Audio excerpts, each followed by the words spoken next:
Hello and welcome to another exciting, educative and, of course, interesting episode of Africa Update right here on Trust Television, reaching you from Abuja, Nigeria's capital. And I'm your host, Chiamaka Nwanfor. Now, this week on the program, we're going to be taking a look at the China-Africa Summit, where a lot has been happening, quite a lot has been happening. Now, the 2024 Forum on China-Africa Cooperation, which is FOCAC Summit, held in Beijing from September 4th to 6th, focused on strengthening ties and advancing mutual interest between China and African nations. The summit was themed joining hands to advance modernization and build a high-level China-Africa community with a shared future. Now, the gathering was significant as it marked a crucial moment for China-Africa relations, especially in the context of global economic challenges and shifting geopolitical dynamics. Now, some of the key outcomes was modernization partnership, economic and trade cooperation, debt relief, very important actually, and financial support, health and education initiatives, cultural and people-to-people exchanges. Now, the summit saw participation from numerous African leaders and representatives of regional and international organizations, reflecting the broad and deepening ties between China and the African continent. In the studio with me now to further discuss this conversation about China-Africa relations, the FOCAC, and generally, China and its relations with Africa, is Charles Onunaiju. He's the Director, Center for China Studies. It's an Abuja-based think tank. Thank you so much for joining us. Thank you for having me. Thank you so much. So we're hoping to tap into that think tank and get very much information of what's happening in China. We'll delve into the conversation, and when we return, just stay with us. Welcome back. Thank you for joining us on Africa Update. Now, we're talking about the China-Africa Summit, FOCAC 2024, and basically China-Africa relations. And we see that the Chinese President Xi Jinping has made some certain announcements about, bilateral relations becoming more strategic relations and some other things. Let's take a look at what he has to say. 将中国同所有非洲建交国的双边关系提升到战略关系层面，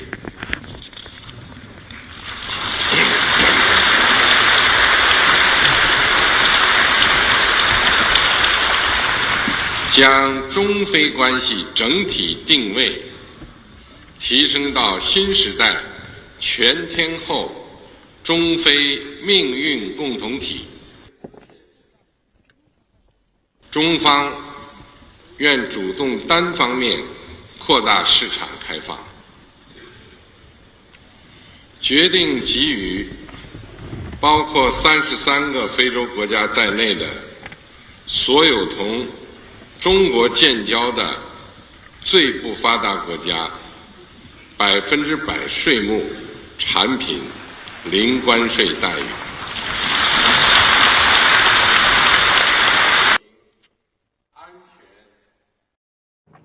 Now, that was the president of China, Xi Jinping, giving us, at the opening ceremony of the 2024 FOCAC Summit, has said some very interesting things. Now, equally, the chair of the African Union, Mohammed, has something to say about debt relief. Let's hear what he has to say. The chair of the African Union Commission said on Thursday debt relief was an urgent imperative for many African states and called for more diversity in the destination of investment.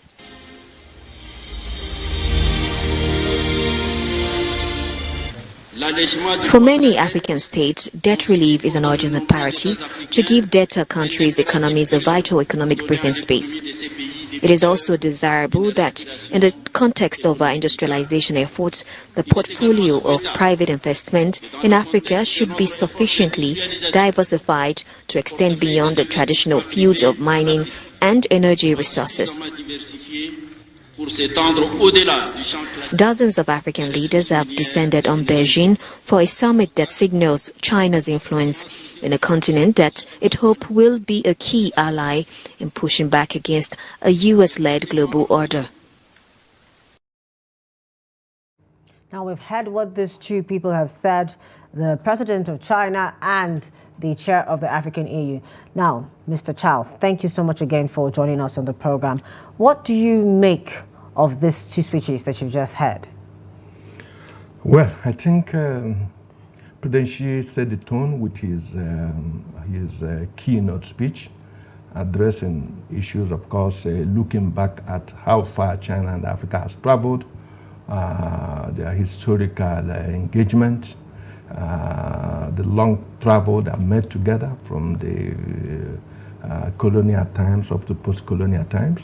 And of course, he spoke about synergy for the two sides. He spoke about the imperative of modernization for China and Africa. He made very important remark that though modernization has its own dynamics or general rules, each country must pay attention to its own national realities and the specific national conditions. For me, this is absolutely important for Africa, very, very good for Africa, where we have been made to understand that modernization is a one-way traffic that fits all. I think Chinese experience has shown conclusively that there are many roads to Rome. You can attain modernization through several paths. And the one you choose that suits you must be derived from your own interrogation of your existential condition. That's what China has done in the past 40 years. And we've seen the very, very astronomical pace of its modernization, generating such kind of result as becoming the second largest economy in the world.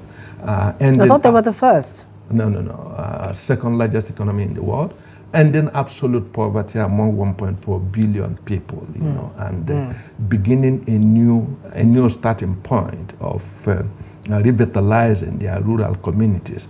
So for me, this is very important. Of course, he also spoke about, he offered 10 partnership plans to reinvigorate and drive African-China partnership in the next 10 years. And each of the points made is crucially aligned with African priorities, you know, and I think it is important that we pay attention to this. And like you know, for Nigeria in particular, beyond symmetries, beyond the glees and glamour of symmetries, the challenge we have is to drive a mechanism that ensures sustainability and follow-ups in the sense that we can leverage on some of these critical partnership actions to drive our own development.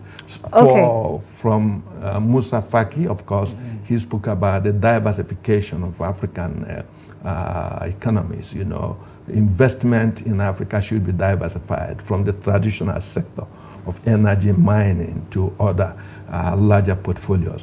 But this is a priority of national policy. We should institute policy that opens up all these sectors for more exploration. So the challenge also comes back to African countries to initiate policy, to fashion out policy instruments to diversify the portfolio of investment for foreigners and also our Chinese partners. Okay, so we're going to have some questions on the different segments of what has been talked about mostly at that summit. And of course, the most important one most times that affects us, even here in Nigeria, is economy.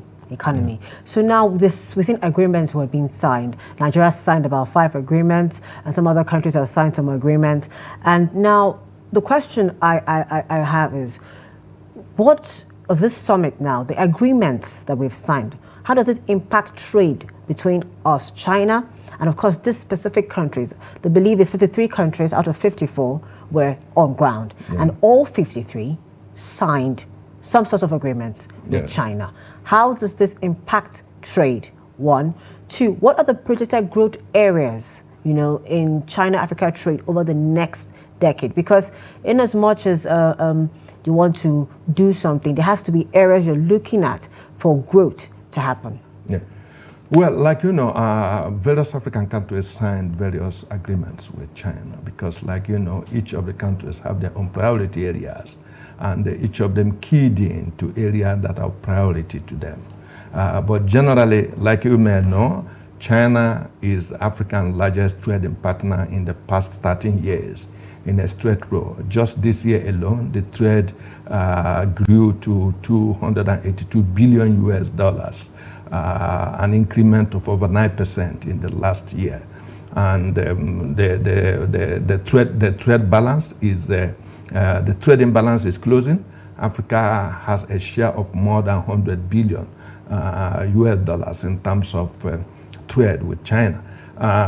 Of course, there's still a gap, but I think the challenge is also on Africa to close up the gap. I tell you, 3 years ago, at the 8th Ministerial Conference of China-African Cooperation, which held in Senegal, China offered 9 points of engagement to last for the past 3 years. And one of them is China making a concessional access to a huge market for African products to enter Chinese market worth $300 billion US, covering a broad range of agricultural products. Whether African countries were able to engage this opportunity maximally, whether we optimize this concessional access to Chinese market worth $300 billion US in the past 3 years, I do not think we did. But the question is, the offer is there, and China established what they call special green lane to facilitate the entry of African products into their huge market. And most of the products which should have this concessional access are well endowed in Nigeria. So the question is, did we tap into this opportunity? Did we leverage it to engage the huge market that China offers? Of course, you know our challenges in all this. Domestic policy issues is the question. Okay. Domestic policy issues is the question. You must frame a policy in such a way to mobilize the relevant sectors that will gain leverage of this access. Okay. Yes.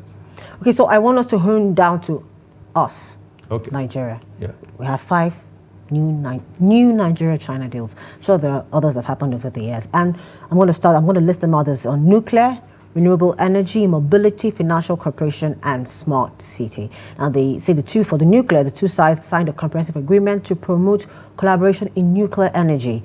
Nigeria has long planned a domestic nuclear industry, and the announcement works with that. Renewable energy, Nigeria signed a deal with China's Mutual Commitment Company to set up a training and testing center for solar and other renewable energy. Mobility, Mutual Commitment again also signed an agreement to assemble electric tricycles in Nigeria. On financial cooperation, China and Nigeria will cooperate on flexible and diverse regional currency and fiscal initiatives, including local currency swaps to promote trade. They will also share financial intelligence. And finally, the smart city, where signed an agreement with the Kaduna State government to implement a smart city urban data connectivity project in Kaduna. These are the 5. Okay, let me take you a little back. You see, in terms of China-African or China-Nigerian cooperation, there has never been shortage of agreements. I could make reference to a few. In 2010, thereabout, we had the agreement to build 5 green refineries in Nigeria. You know, it was signed with the Jonathan government and by China National Oil Company. And it never happened. And when inquiries were made from the Chinese side, what happened? There were issues of variations that came up after the formal agreement was signed, and simply walked away. The same people went to Niger Republic. Soon after, Niger discovered oil in East Agadez region, and they joined with Niger's government to build the Soral refinery, which is very functional. In a record time of 3 years, the Soral refinery produces almost 300,000 barrels of oil, refined oil, and sells even to Nigeria after having found oil only in 2010. And they have a share in formula. Niger state government, Niger government owes 51%, and CNOCC owes 49%. And this has been a very lucrative, robust, and continuing sustainable engagement. Our own buckled under pressure from people to ask for variation long after the agreement was signed. In 2016, President Buhari also was the first African leader to go to China after the China-African summit that held in Johannesburg. The red carpet was laid out for him also in Beijing, and agreement was reached for the $5.3 billion Mambila power plant, which the Chinese was going to offer through the China Export Bank. What happened? We have a problem with our side. The site couldn't get cleared. Compensation couldn't get paid to residents of the Mambila Plateau. Some companies came up with legal issues. The Chinese, the $5.3 billion offer to support the construction of Mambila power plant is still there. But we have not been able to sort out. So what I'm trying to tell you is signing agreements, signing MOU is the easiest part. Yes. The glaze and glamour of summitries is the easiest part. And I tell you very honestly, Nigerian officials enjoy it a lot. The limelight, the spotlight. But where the challenge is, because the real work is the day after. The day after the glaze and glamour. Well, let us hope that with the imperative of the times we live in, we will be compelled to be a lot more sober in following up.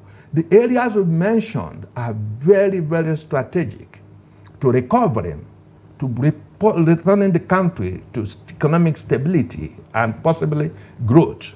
But like I tell you, we have to wait and see, because the antecedents of our country in signing is nothing to cheer. Let us hope that the imperative of the time that demand a lot more soberness will also sober up the new officials, so that can drive this. From the Chinese side, I can assure you one thing. China says only what it means and means only what it says. Okay, sir. We're going to come back to that when we come back from the break, because you're sounding more like a Chinese than a Nigerian. But when we come back from the break, we'll delve into that. Just stay with us, the South Africa Update, and we will be right back.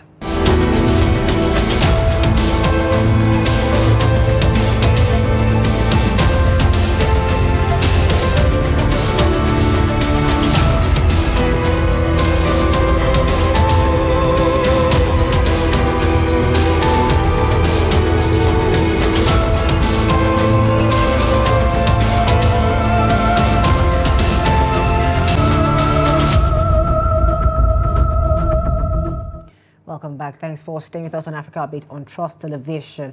Now, I've been with Mr. Charles. We've been talking really about the China-Africa Summit and generally China-Africa relations. And just before we left, he was sounding like he was now a Chinese person and no longer a Nigerian. Have you changed nationality? No. This is not about being Chinese or being a Nigerian. Okay. We are stating the facts because we want our country to optimally engage the upper. Look, let me tell you, China and Africa are historic opportunity to each other. That's my understanding. And let me be very clear about this. In the history of Africa-Nigerian international partnership, it is rare to find a partner in the past who is both capable and willing. Some in the past are capable but not willing. Others are willing but not capable. In the instance of China, China is both willing and capable. So what we do is to set our domestic priorities in a way. It's not that everything China says or everything China offers we need. There are critical areas that we need to align our priorities. That is what we have to look at, the broad offer, the broad thing that come. China is a country that, for instance, let me tell you, China invests an average of $340 million in several parts of the world every day. So China comes with what everybody needs. You don't have to like them. It's not about like or hate. It's about they have being able what to solve you your need. problem. Engage the offer. Align the offer to the specific need of the country. All right. So now there's a very important conversation, and in recent weeks, just last week here, we see where China is trying to take over our airplanes due to a thing that happened, with them and Ogun State or something, which now brings us to the conversation of debt relief and financial support. Now, what are the specific terms of the debt relief measures announced at the FOCAC 24, as if you have an idea of that? To start with, the bulk of African debt is not owed to China. Okay. That is the first way to start. We have had data. There are sufficient data to support this. And despite that the bulk of African debt is not owed to China, China has been engaged with other creditors, and China offered the broadest debt relief to debtor countries from Africa, and even repudiated a whole range of debt owed by the poorest 33 less developing countries. The issue is, like I like to say, China 40 years ago, traded her resources for development. When in 1978, China outlined, when it began her modernization drive, it outlined over 180 projects that would be the driver for her modernization, including seaports, iron steel, road networks, and had Japan build these turnkey projects in exchange for coal and oil. China is not new to using what it has to get what it wants. It wouldn't have been absurd for us. Credit is a financial oxygen that every developing country needs. China also was fed on this for several years before it stood up on its own. There is nothing wrong in it. It is a question of directing it in areas that are relevant to creating value. Not only creating value, multiplying value. That is the question. And when it comes to this, it becomes a matter of our domestic policy instrument to align foreign credit into areas that are specific. I'm not talking about what we've seen in recent times, where we had oil exchanged for $300 billion from the Afrexim Bank, and the next day the money is bought off completely. It never went to the real sector. Manufacturers are still grinding their teeth. Small-scale businesses cannot access foreign exchange. Manufacturers cannot access foreign exchange. People who are in strategic business sectors with capacity and potential to recuperate the economy are completely cut off from accessing. So who assesses it and for what purpose? That is the question. That is the question. Who assesses this? Okay. So, Mr. Charles, because I want to talk about this debt relief. I need for us to get into it because it's a major concern. Yeah. Because we see these stories on news platforms or maybe even on social media. Oh, China overtook a whole country's infrastructure. Yes, we've heard about Zambia. China is now over the police station. So, and this is because these countries are owed money to China. Okay. Now, the thing is this, because they've gone against all these partnerships, all these things, another sort of credit facility. And one of the stories is that China has decided to be a bit careful now in their giving out facilities to African countries to minimize risk. There's that too on their part. They're beginning to, try to do what they can to minimize their risk. You see? But we will narrow down to that. You see, there has been so much issue about this. Since the Indian think tank coined the word debt diplomacy in the early 2017, thereabout, it's become a catchphrase for most Western media and also media here. Everybody's speaking about prospective China debt overhang, debt diplomacy, setting debt trap. But I tell you something, this fits into the narrative that, in my view, does not objectively capture the essence of China-African relation, especially in terms of extension of credit facility. Most of these credits, I tell you, are concessional loans with a very low interest rate and long range period of repayment, including like what we use in our railways.